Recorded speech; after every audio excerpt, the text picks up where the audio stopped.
Me too. Yeah. I work for a living.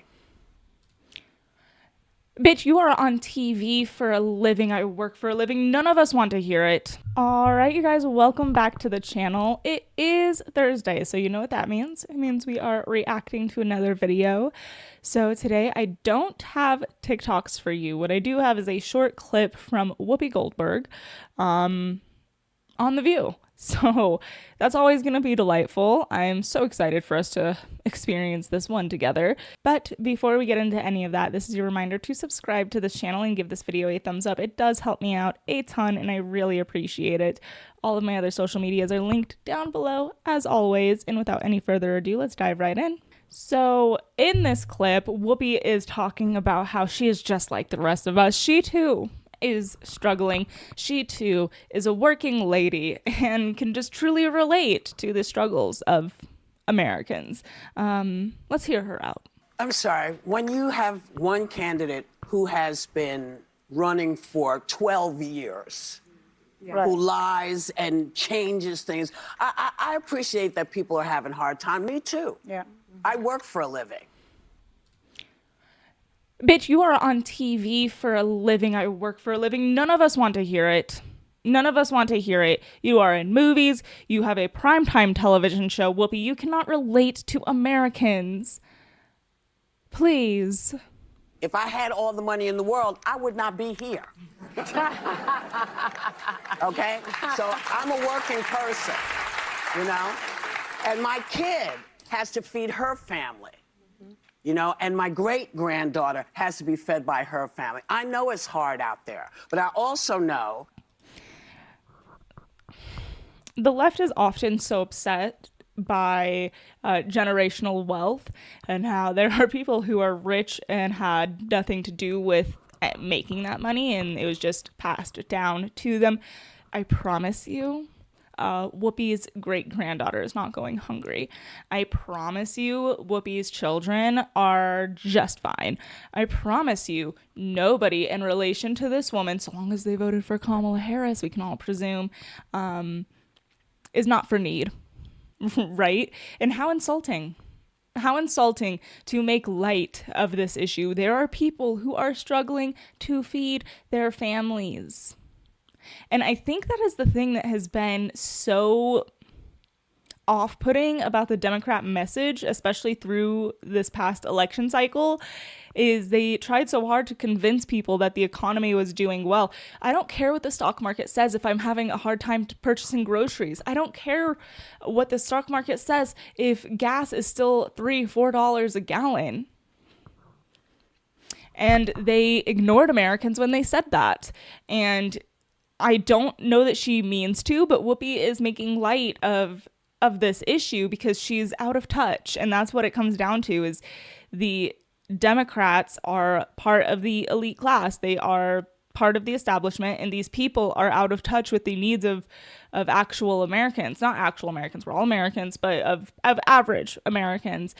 And Whoopi doesn't know what it's like. It's actually mind-boggling. It is insane to me, the cognitive dissonance that goes into her thinking that she's a working woman. The only reason she's taking this gig on The View is because she needs money. If she had all the money in the world, she wouldn't do it. Whoopi, if you can't figure out a way to live off of your $60 million net worth, then I don't know what to tell you. I'm well aware that net worth does not equate to what you actually have. But if you have $60 million in assets in places, liquefy some of that if you so badly want to get off of The View. But I think that is also a lie. I think that she enjoys being on The View. I think that she enjoys getting to spew her opinion to people who didn't ask for it. It's impressive. I will give her that. It is impressively out of touch. That there are a lot of things that we just said, no, I'm just going to go this way. Right. And a lot of that is also what happened. I love what she did. Yay. You know, we talk to people all the time who say, this is what's bothering me. But the thing that's bothering everybody should not be the thing that puts 85% of other people in danger. Yeah. Describe said danger, please. 85% of other people, I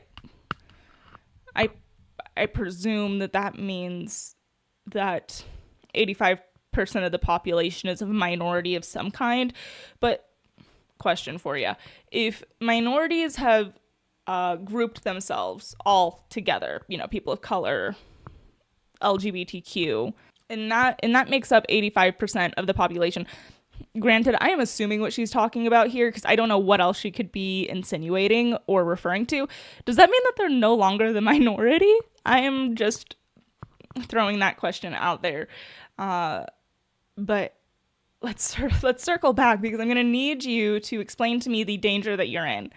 Because you're not in danger, babe. The only thing you're in danger of is brain rot. You need to turn off the news, okay? You need to go on a walk, maybe talk to a neighbor, engage with other people offline because you're brainwashed, babe. Sorry.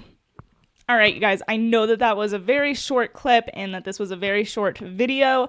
I do apologize. I had extreme technical difficulties this week. My computer decided to give up on itself, so I had to get a new one. I am currently using someone else's computer to film this, but the grind doesn't stop. We got a video out, and hopefully by next week I will have my new computer, and we will be back to a regular rhythm. But that is all that I have for you guys today. So thanks for bearing with me. I greatly appreciate it. Again, if you are not subscribed, please do so. It costs you nothing. It means everything to me. It's a win-win situation. All right, you guys, I will talk to you next week. Bye.